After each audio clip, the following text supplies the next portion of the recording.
서로 축복하십니다. 오늘도 은혜 받고 행복하세요.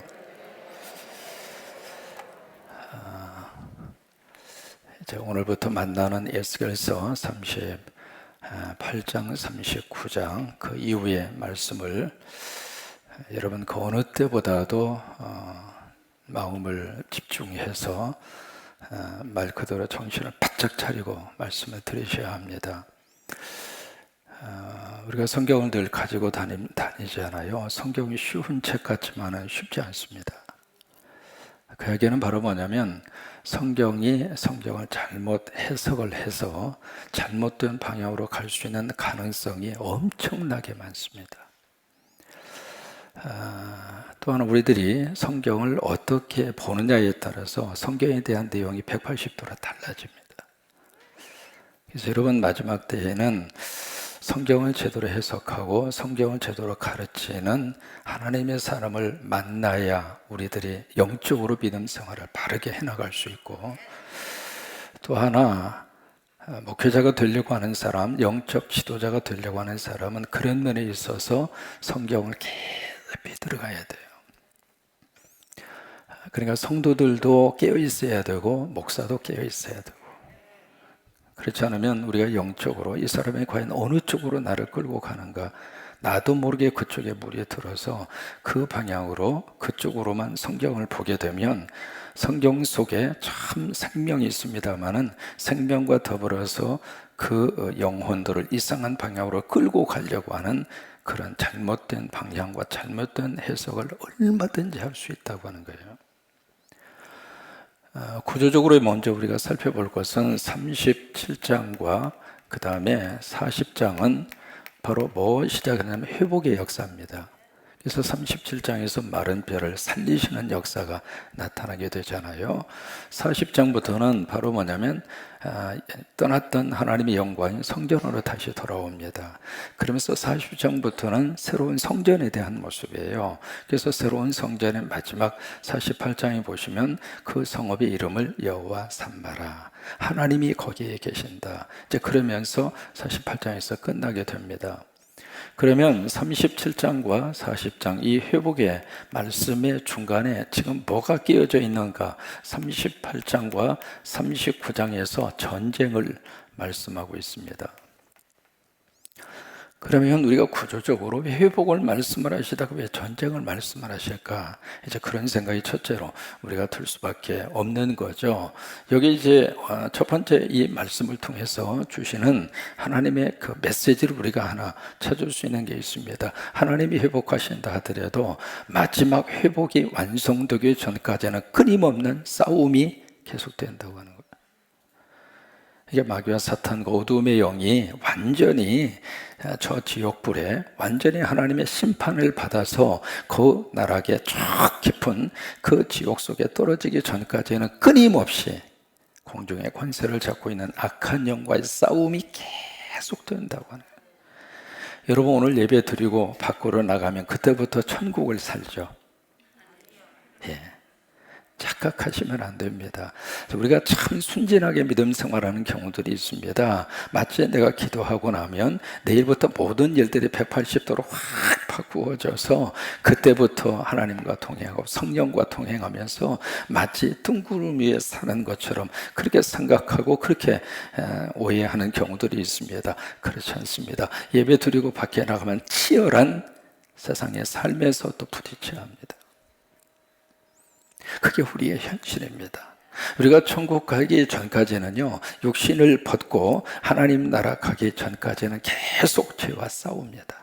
마귀와 사탄과 싸워야 되고, 아니 예배를 드리면서도 생각으로 죄를 짓잖아요. 여러분 그런 경우 있을까요? 없을까요? 여러분 그게 사람이에요. 그러니까 하나님의 회복의 메시지가 전거됨에도 불구하고 이 가운데 그래서 이제 전쟁에 대한 문제를 여기서 지금 다루고 있고요. 또 하나 이 에스겔서 38장 39장이 해석하는데 가장 난해한 장입니다. 왜 난해할까? 여기에 기록이 되어져 있는 지명이 나오고요. 그 다음에 곡이라고 하는 특정한 사람을 지칭하는 단어가 나와져 있습니다. 여기 지금 8개 지명이 나오거든요. 로스부터 시작을 해서 메색, 그 다음에 두발, 뭐 여러 가지 이제 지명들이 쭉 그렇게 기록이 되어 있습니다. 한번 잠깐 살펴보시더라도 2절에 보시면 마곡이 나오잖아요. 로스가 나오고 메색이 나오고 두발이 나오잖아요. 그 다음에 5절과 6절에 보시면 5개 나라가 나옵니다. 바사가 나오고 구스, 붓, 고멜, 그리고 도갈마, 이런 지명들이 여기 쭉 그렇게 기록이 되어져 있는데, 여기 이제 사람을 지칭하는 곡이라고 하는 단어하고 그 다음에 지명을 의미하는 나머지 8개, 그런 이제 지역들이 쭉 나온단 말이죠. 여기서 로스부터 시작해서 도갈마까지. 그러면 여기서 이제 왜 해석의 어려움을 겪느냐? 도대체 곡이 누구냐 이 말이에요. 그렇잖아요. 도대체 이 곡이 누구를 의미할까? 바로 그 문제이고, 그 다음에 여기서 쭉 기록이 되어져 있는 8개 이 나라들이 과연 어느 지역에 있는 나라인가? 이제 거기서부터 이 말씀을 풀어가기 시작을 하는데, 여기서 그러면서 이 성경의 곡이라고 하는 단어가 딱 2번 나옵니다. 오늘 예수께서 여기서 나오고 또한 요한계시록에 그때 딱 한 번 나와요. 곡과 마곡 왕이 하나님을 대적해서 일어나는 그 모습으로 계시록에 이제 나오고 있는데, 이 곡이라고 하는 사람이 도대체 누구를 말하고 있을까라고 하는 거, 그 다음에 여기서 나오는 지역들을 구체적으로 어느 지역일까라고 하는 것을 파고 들어가면서, 그러면서 쭉 이제 해석을 하다가 보면 이 곡이라고 하는 사람이 어느 나라의 누구를 의미할 것이다.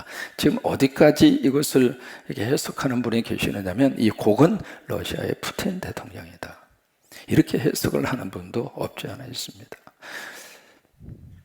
근데 여기서 이제 중요한 것은 성경을 통해서 하나님이 이 말씀을 주셨을 때 구체적으로 2020년 지금 오늘 우리가 이 시대를 살고 있잖아요. 이 시대의 어느 역사 속에서의 어느 한 대통령, 어느 한 통치자, 그 통치자를 생각하고 하나님이 이 말씀을 주셨을까? 한번 성경을 전체적인 틀 속에서 우리가 봐야 할 필요가 있습니다. 왜냐하면 이 말씀을 지금 누가 주셨을까? 에스겔이. 그리고 이 말씀을 듣는 대상이 누구냐면 바벨론의 포로로 끌려와 있는 유대인들입니다. 그들에게 지금 이 말씀을 주신 것이거든요. 그러면 왜 이 말씀을 그들에게 주시고 있었을까? 여러분, 여기서 성경에는 많은 상징이 있습니다. 상징을 현실의 역사 속에 그대로 갖다 대입하면 문제가 심각합니다.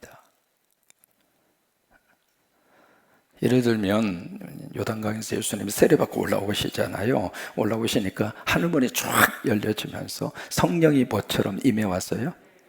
그리고 여러분, 비둘기가 성령입니까? 상징이라 이 말이에요. 그 상징인데 비둘기를 탁 놓고 이게 성령님이라고. 이 성령님을 우리가 모셔야 한다고. 그래서 비둘기를 가슴으로 꼭 끌어안고 성령님 이제 오셨어요. 그리고 비둘기를 곱게 하는 비둘기가 완전히 숨막혀 돌아가시지.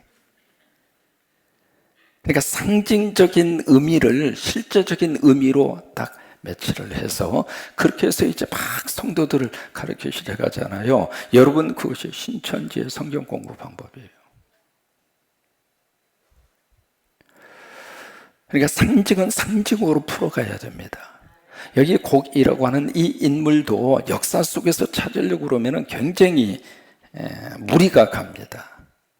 그 뜻을 정확하게 해석하기도 어렵고, 곡이라고 하는 사람이 이 사람이 곡이다라고 말하는 것도 무리가 있는 것이고, 그래서 이 곡이라고 하는 것은 전체 성경 역사 속에서 무엇을 이야기하고 있는가? 결국 마지막에 이제 곡하고 여기에 이 나라들이 하나가 돼서 연합체를 구성을 해서 이스라엘을 공격해오는 그 내용이거든요.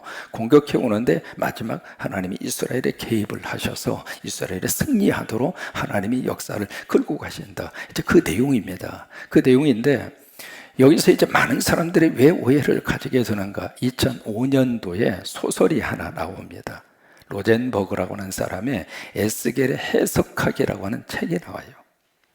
그 책에서 어떻게 해석을 하고 있느냐면 참 기가 막히게 그렇게 해석을 하고 있습니다. 여기 보시면 2절에 로스가 나오잖아요, 로스. 그 로스를 가리켜서 뭐라고 해석하느냐면 러시아다. 그 다음에 메색이라고 하는 그 단어를 모스크바, 그 다음에 두발이라고 하는 것을 토벌스크. 이 토벌스크라고 하는 것은 러시아 투맨주라고 하는 주가 있는데 그 주에 있는 도시가 바로 토벌스크입니다. 인구 한 10만 정도 살고 있거든요. 바로 이제 그렇게 로젠버그라는 사람이 그런 식으로 이제 해석을 하면서 결국 여기 이란과 연합을 해서 결국 이스라엘과 전쟁을 하게 되는데, 이스라엘의 배후에는 미국이 있고 이란과 연합체 배후에는 러시아가 있다 이거예요.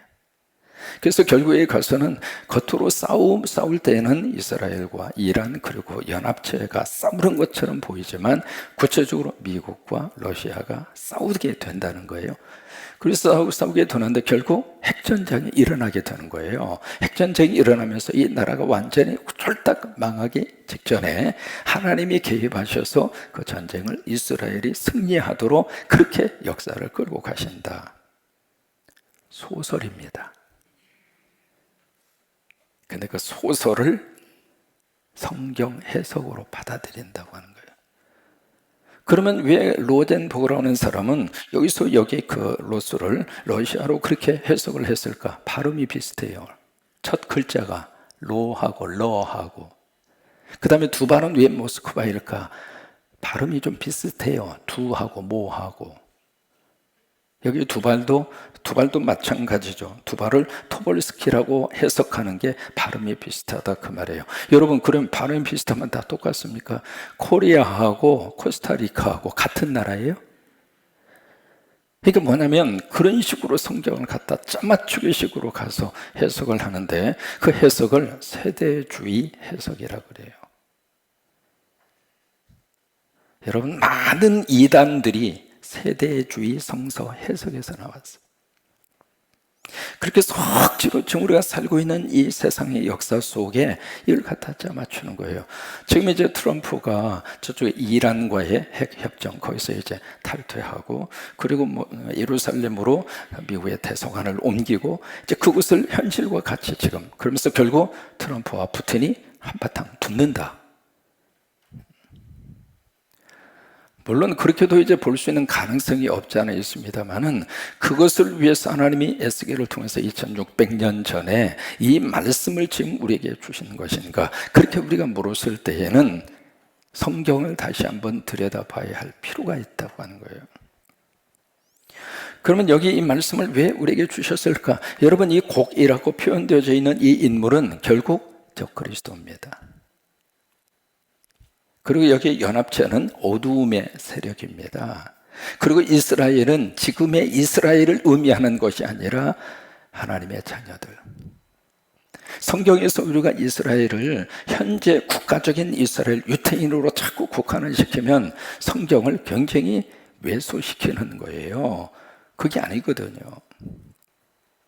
그러니까 여기서 나타난 이스라엘은 하나님의 자녀, 빛의 자녀, 믿음으로 사는 하나님의 성도들. 결국 마지막 때가 되면 될수록 어떤 일이 발생을 하게 되는가? 어두움의 세력과, 그리고 어두움의 이 세력들이 조직적으로 하나님의 자녀들을 공격한다 이 말이에요. 여러분, 그렇기 때문에 끼어 있어야 돼요. 그렇지 않으면 우리 영혼을 자꾸 훔쳐갑니다. 그래서 여기 성경 말씀에 이 적그리스도, 이 어두움의 세력이 어느 정도 그런 조직을 가지고 바로 하나님의 백성들을 공격하는가, 그것을 여기서 쭉 그렇게 설명을 하고 있습니다. 여기 마귀와 사탄, 적그리스도의 특징을 4가지로 설명을 합니다. 저처럼 무장이 잘 돼 있어요. 4절과 5절이죠. 여기에 창과 활과 여러 가지 많은 그런 무기들이 나오잖아요. 그러니까 적그리스도 구체적으로 설명을 해볼까요? 이단과 사이비, 무장이 잘 되어 있습니다. 우리가 그 인정하잖아요. 굉장히 조직적입니다. 모이세우 하면 그냥 군대 이상으로 똘똘 뭉쳐서, 어느 때는 그게 우리가 부러울 때도 있잖아요. 이야, 저 사람들의 저 열심. 어떻게 해서 저런 열심히 나왔을까 싶을 정도로. 그러니까 무장이 그렇게 잘 되어 있습니다. 두 번째로 9절에 보시면 숫자가 많아요. 우리가 지금 다 주변에서 보고 있는 그런 내용들이잖아요. 세 번째로 영적으로 무지합니다. 14절. 이게 진리인지 그렇지 않는지 제대로 잘 모른다 그 말이에요. 그 다음에 네 번째로 성도들의 것을 약탈을 하고 강탈을 합니다. 12절 말씀. 이게 바로 뭐냐면 마귀와 사탄이 점령을 하고 있는 이단과 사이비, 그들은 그 어느 세력보다도 돈도 많고 세력도 강하고 조직도 잘 되고, 신천지가 가지고 있는 재산이 과연 얼마나 될까? 세무조사 들어갔으니까 밝혀지겠죠. 그 모든 물질들이 과연 어디서 나왔을까? 다 거기에 현혹된 사람들의 호주머니를 털은 거죠. 전도 못하면은 얼마씩 낸다고 하는 이야기 많이 들었잖아요. 기성교회에서 만약에 그렇게 한다고 생각해 보세요. 예, 목사님 전도 못했으니까요, 제가 돈으로라도 할게요. 그런 분이 과연 몇 분이나 될까요? 이것이 곡으로 표현되어져 있는 말세에 나타나게 되는 적그리스도, 그들이 보여주고 있는 그런 특징이라 그 말이에요. 그런데 여기에 대해서 하나님이 어떻게 그들을 취급을 하시는가, 여기에 3절에 보시면 하나님이 그들을 어떻게 대하시는가 3절 말씀에 정확하게 그렇게 기록이 되어 있습니다. 내가 너를 어떻게 해서 대적하여? 하나님이 대적하십니다. 그러니까 하나님 편에 서 있는 것이 축복이에요. 성령 안에 거하는 것이 축복이에요. 반대편에 있으면 하나님이 대적해요. 대적한다는 이야기는 하나님이 공격하시겠다 그 말이에요. 그러니까 마지막 때에 하나님은 적그리스도와 마귀와 사탄을 하나님이 공격하신다 그 말이에요. 두 번째로 이 적그리스도를 하나님이 어떻게 취급을 하실까? 4절에 보시면 하나님이 통제하세요. 컨트롤한다 그 말이에요. 그 다음에 세 번째로 18절에 보시면은 하나님이 이 적그리스도를 어떻게 대하시는가? 노를 바라시고 마지막에 가서는 그들을 어떻게 해요? 심판하신다 이 말이에요. 심판. 자, 보세요.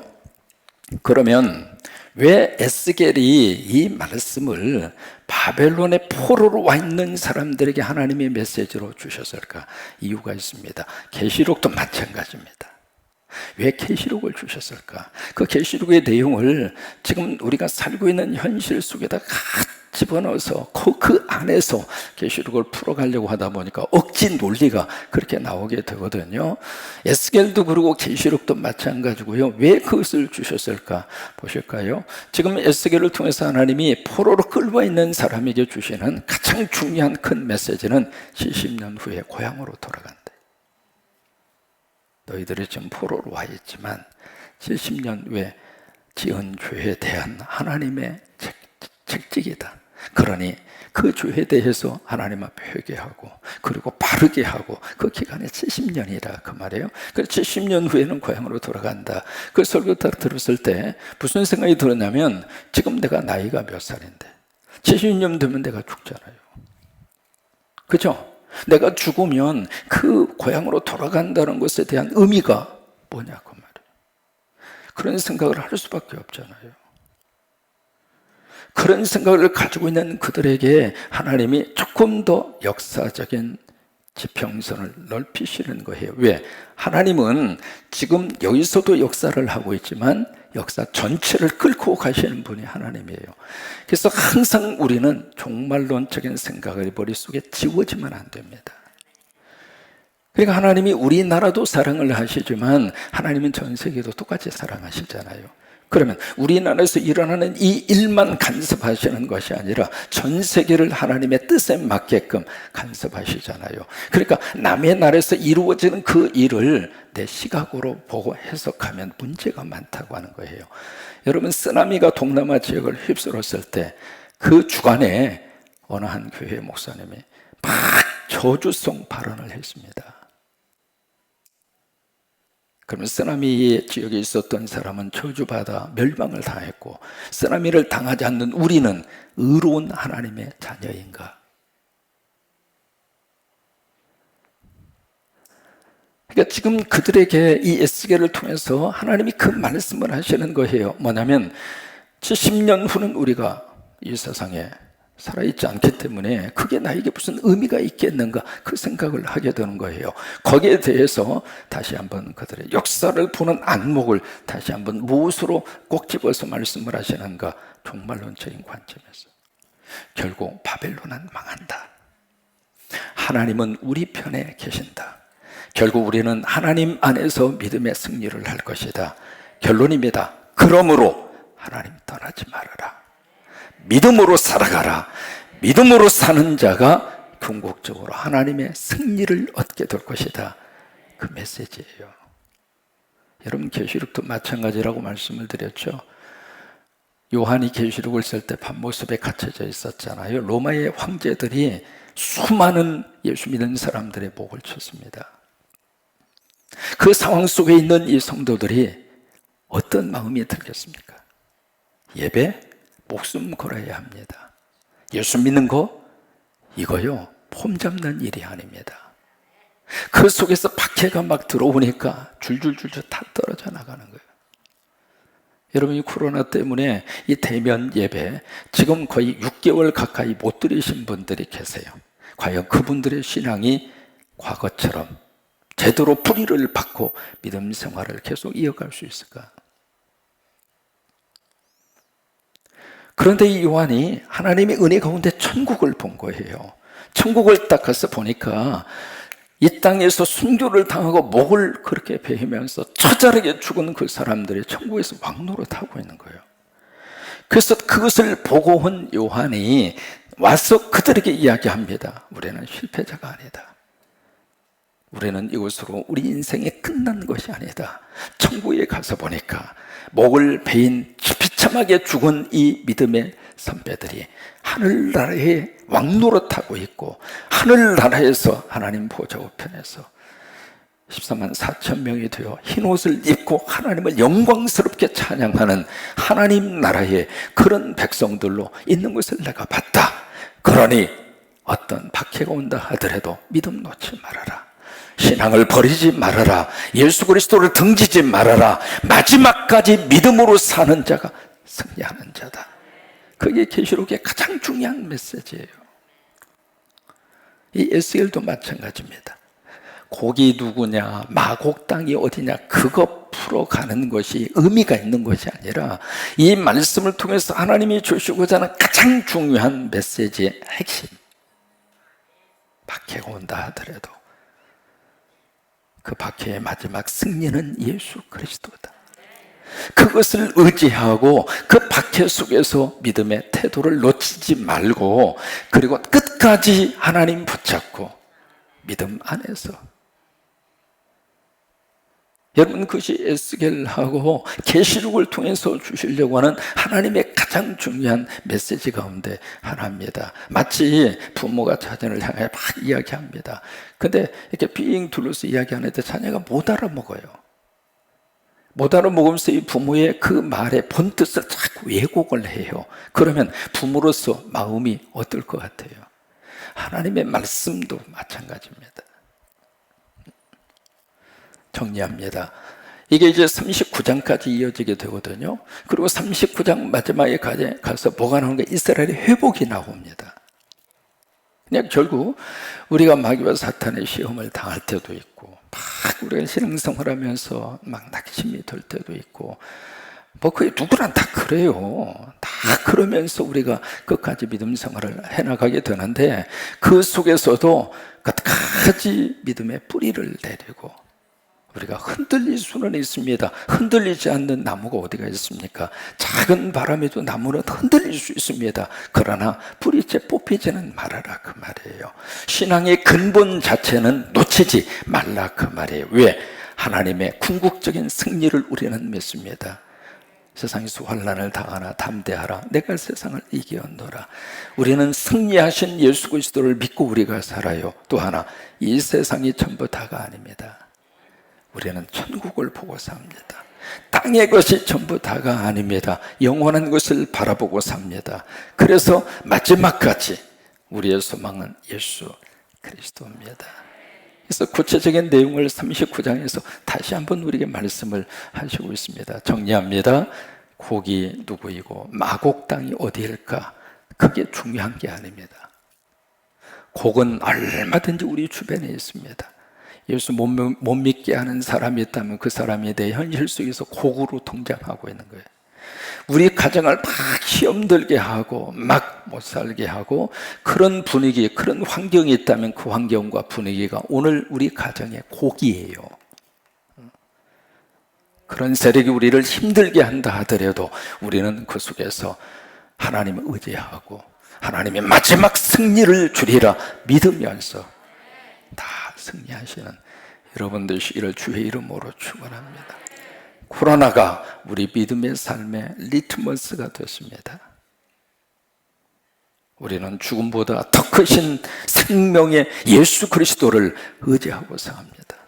여러분 이럴 때일수록 더 믿음으로 강하게 딱 치고 나가는 여러분 모두가 되시기를 바라고, 늘 우리 그런 생각하잖아요. 안 죽는 사람 누가 있습니까? 그러나 죽음보다 더 강한 생명을 의지하고 사는 하나님의 사람들은 그 속에서 꿋꿋하게 뿌리 내리고 일어서는 거예요. 우리의 소망은 누구인가? 예수 그리스도입니다.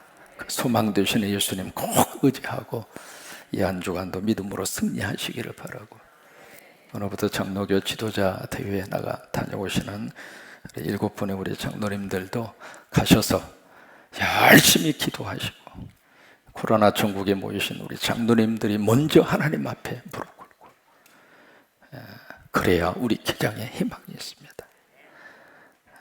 그 장소에 가셔서 다른 이야기 하지 마시고 그냥 우리 성광교회는 코로나 전국에서 이렇게 하고 있다.